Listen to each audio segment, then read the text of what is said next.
Good afternoon, everyone. My name is Mike Davis. I'm Chief of Staff of the Division of Enforcement and Investigations at the PCAOB. As usual, I have to do the disclaimer. I'm here in my official capacity as a member of the Division of Enforcement. We call it DEI, but my views are my own and do not necessarily reflect the views of the board members, or other board members' staff. And with that, you go to your first CPE code, which is 498. And that's 498. And as a lawyer, I don't get CPE, so I'm jealous of you.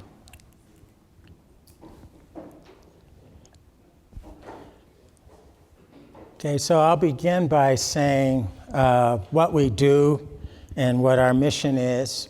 I have the privilege of working with the division's highly dedicated and talented accountants, attorneys, and other professionals serving the goal to protect investors, along with our director, Bob Rice, who joined us last March. As many of you know, the division is authorized to investigate registered public accounting firms and associated persons for noncompliance with the Sarbanes-Oxley Act, our rules, and those of the Securities and Exchange Commission, along with other laws, rules, and professional standards governing the audits of issuers and broker-dealers. We use our investigative authority to identify potentially serious audit deficiencies and other potential violations of relevant laws and rules that pose significant risks to investors. And when investigations reveal that auditors have run afoul of their professional obligations or have threatened the board's regulatory processes, the board to demonstrate that non-compliant auditors face real consequences uses its investigative authority to impose sanctions and penalties. Our goal at the end of the day is to sanction and deter non-compliant auditors and others similarly situated from violating applicable professional standards, rules, and laws. Today, I'd like to discuss a couple of topics which will hopefully be of interest to you. Our enforcement program statistics for 2023 and 24, the range of potential sanctions and the effects of suspensions and bars, and some consequences of allowing barred or suspended individuals to associate with registered firms, our coordination with the Securities and Exchange Commission, our current program outlook and priorities, and selected recent settled matters involving quality control violations and other noteworthy 2023 and 2024 settlements.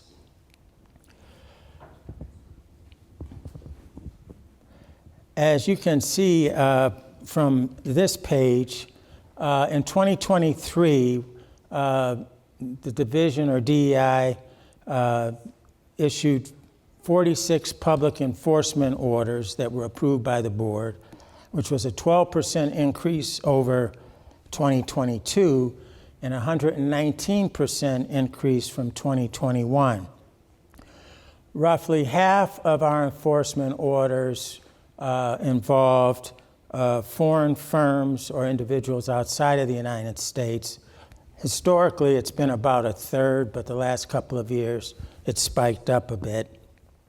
And we've also had our first enforcement orders against China-related firms since the board secured historic access to inspect and investigate firms headquartered in China under the Holding Foreign Companies Accountable Act.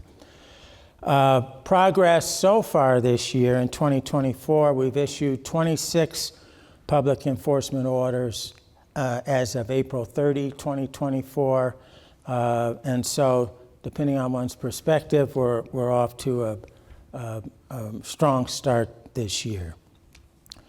Looking at the next slide, which presents a lot of the same information in a different way, you can see that our foreign, or I should say our public enforcement orders have gone up substantially in the last few years. And even looking at 2024, we've already increased the number of orders since we had in 2021. Similarly, the monetary penalties have gone up substantially from $1 million in 2021, $11 million 2022, $20 million 2023, and already this year, $34 million. The increase that you see in these numbers are part of our board's strategic plan for 2022 to 2026, which is to strengthen the enforcement program through the rigorous enforcement of standards, rules, and laws, and to have more significant sanctions.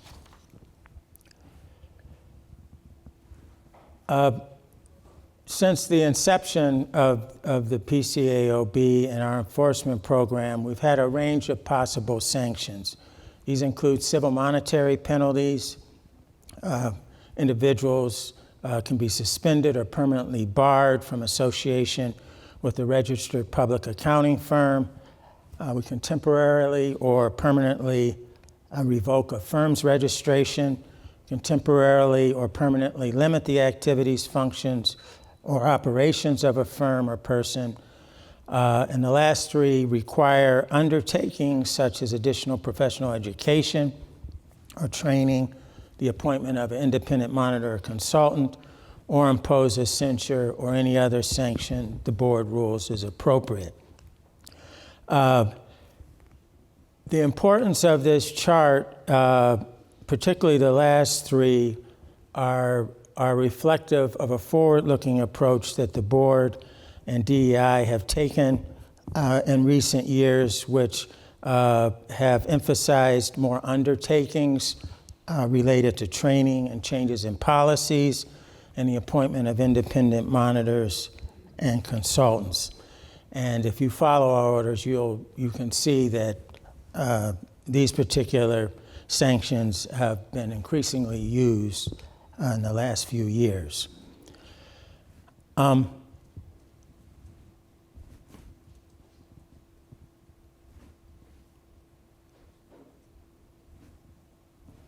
think I need to go back.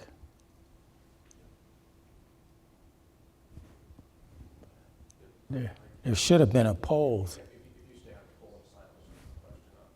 Okay, right there?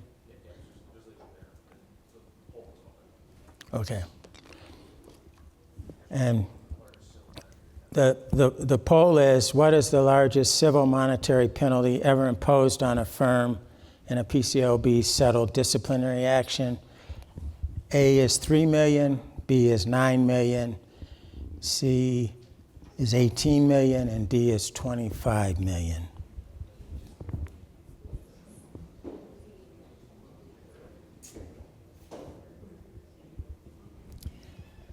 Again, that's $3 million, $9 million, $18 million, or $25 million.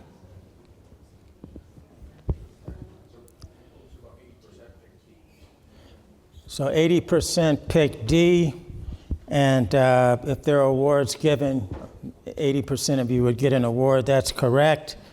$25 million was imposed last month in the matter of KPMG Accountants NV or KPMG Netherlands. Prior to that, the highest penalty was $9 million involving a firm, I think in 2016 or 2017. So what is the effect of a suspension or bar? It is unlawful for any person that's been suspended or barred to remain or become associated with any registered firm or with any issuer, broker, or dealer in an accountancy or a financial management capacity. Conversely, and this is sometimes forgotten, it is unlawful for any registered firm, issuer, broker or dealer that knew or in the exercise of reasonable care should have known that a person is suspended or barred from association to permit such association. So if a person is barred, the firm that they're working at needs to be aware of this provision.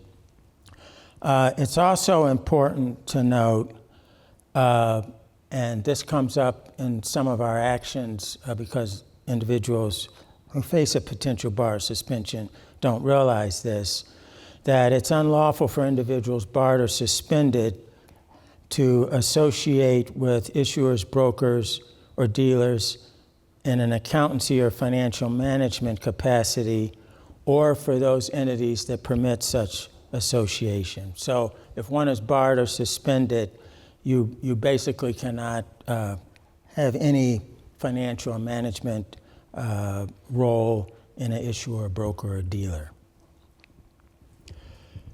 So what is the outlook for DEI going forward? We're continuing to put an emphasis on significant sanctions for misconduct. That includes investigations involving significant audit violations that present a risk to investors, matters threatening or eroding the integrity of the board's regulatory oversight process, which would include, for example, non-cooperation, and audit matters related to significant independence violations. We're also focusing on expanding the type of cases we're pursuing. For example, single acts of negligence where conduct is serious, matters relating to deficiencies in quality control, and we'll discuss a few of those types of cases in a few minutes, and audit matters relating to new and evolving issues such as crypto assets and SPACs.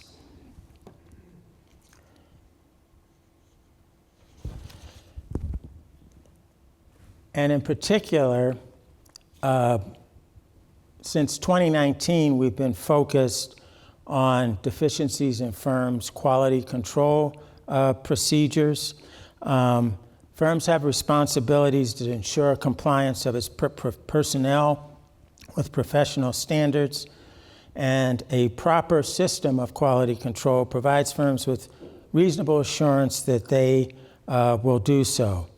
And during 2023 and the first 4 months of 2024, the board has settled approximately 30 matters that concern violations of quality control standards involving both U.S. and international firms.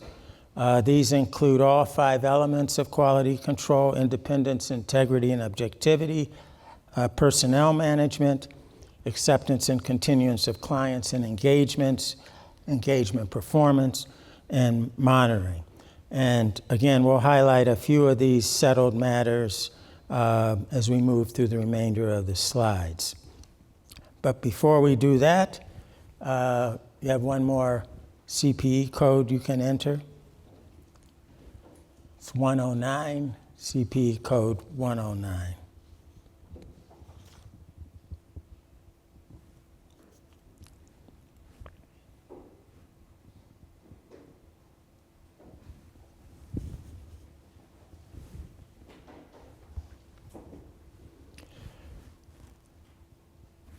All right, one of the things that is often overlooked, which is the PCAOB, we do take very seriously coordinating with other regulators.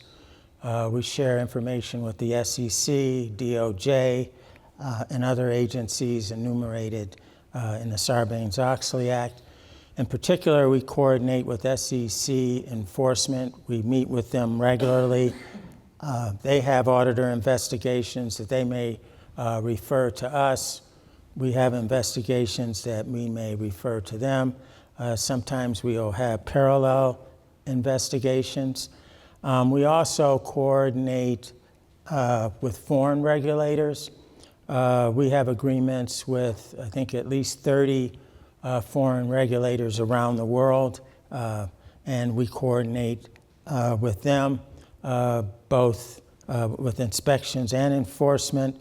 And that helps us facilitate the gathering of evidence and issuing charges in foreign jurisdictions where appropriate. We've been making increasing use of working with foreign investigators over the last few years. So now on to some recent noteworthy matters. The first of which is the Smythe matter. I confirmed before I got up here that it wasn't Smith, so it's definitely Smythe. And that case involved 4 audits. It was a Canadian firm, and specifically what it involved was that the firm worked with 2 unregistered firms that perform more than 20% of the audit work hours and also more than 20% of the fees. And they failed to evaluate the professional reputation of the unregistered firms with due professional care, despite knowing that these firms were performing work beyond the threshold. They also failed to adequately plan the audits and determine whether they could serve as the principal auditor. And you see here again a QC failure where they failed to have adequate QC policies and procedures concerning the work and use of other accounting firms. The sanctions included a $175,000 penalty and QC undertakings concerning the use of the work by those firms. Significantly, however, in this matter, there were no bars or revocation of the firm's registration. The next matter, which was recent, and this is just this year, is the Haney and Company matter, which resulted in 3 orders. The firm and 4 of its partners. These individuals violated PCAOB rules and standards, either as the engagement partner or the EQR on 2 2019 audits. They failed to effectively implement procedures to provide reasonable assurance that the work performed by these individuals met professional standards. Again, they failed to have in place sufficient QC policies and procedures. And there are also audit violations involved in this case, including they failed to evaluate the presentation and respond to fraud risk because their audit procedures were based on the wrong gap.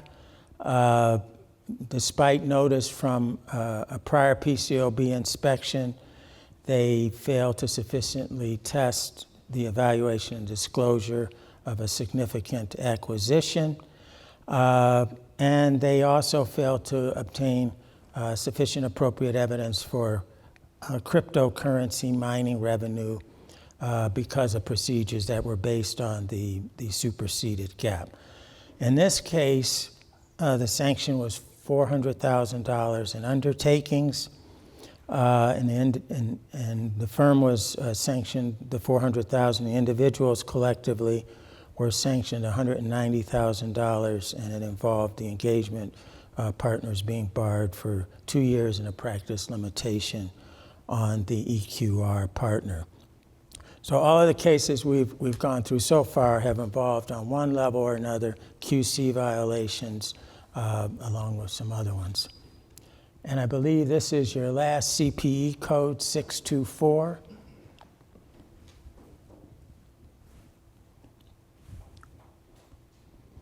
And that's 624.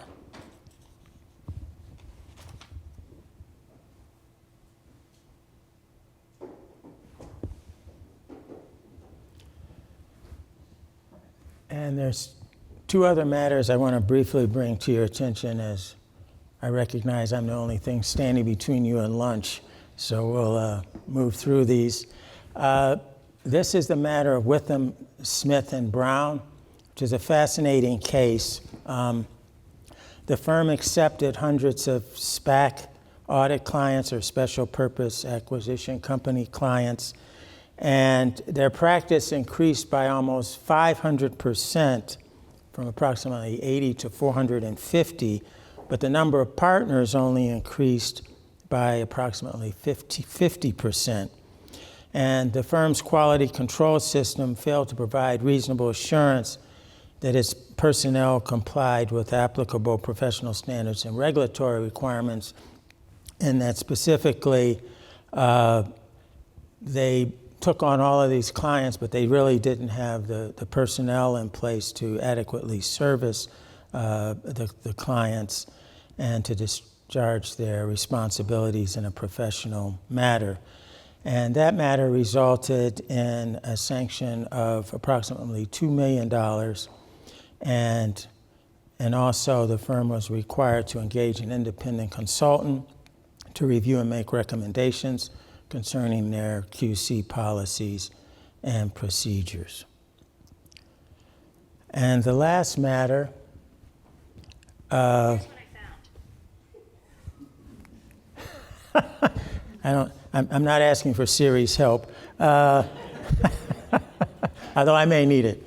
Anyway, the last matter is KPMG Netherlands, which most of you a few moments ago recognized as our largest sanction that we've ever had. From 2017 to 2022, hundreds of KPMG professionals, including partners and senior firm leaders, engaged in answer sharing on tests for mandatory firm training courses. And despite notice that this was going on, the firm failed to take appropriate steps to monitor, investigate, and identify this unethical conduct.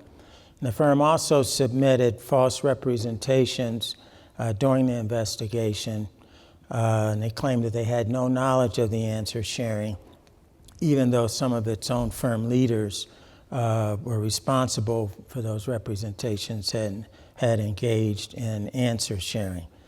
As a result of this very unfortunate situation, the firm was sanctioned $25 million, and we also had conducted a parallel investigation with the Dutch authority, the AFM, who was also conducted their own parallel investigation, and remedial actions have to be taken to address their concerns as well. This case is obviously the largest of these types, but since 2021, I believe we've had 9 cheating cases involving firms globally. So this has been an issue we've seen quite a bit of in recent years, and it's unfortunate. Turning to the next page, and to come close to wrapping up, we do have a tips line and program to receive complaints and other information, and we've recently upgraded it. You can now call our hotline 24/7 in addition to several other ways. We always encourage individuals to provide us with tips to help us with our work. And I know I've shared perhaps not the best of news to some, but to end on a positive note, we do have one final polling question, which is the Sarbanes-Oxley Act requires that monetary funds collected by the PCAOB as a result of enforcement actions be used to fund scholarships for accounting students. How many scholarships were awarded in 2023? This is a very significant program that the PCAOB has. These scholarships have helped encourage young people to join the profession, and we're very proud of it. There are 4 potential answers: A, 96, B, 369, C, 250, D, 402. And while we're waiting for you to tabulate the answers, since our inception of the program in 2021, the PCAOB has issued more than $22 million in scholarship awards to over 2,000 individuals. Well, I'm very sorry, but it was B, 369. Someone out there is happy. But 369, who knows, maybe it'll be 402 this year. Thank you very much for your time. Hope you enjoy your lunch.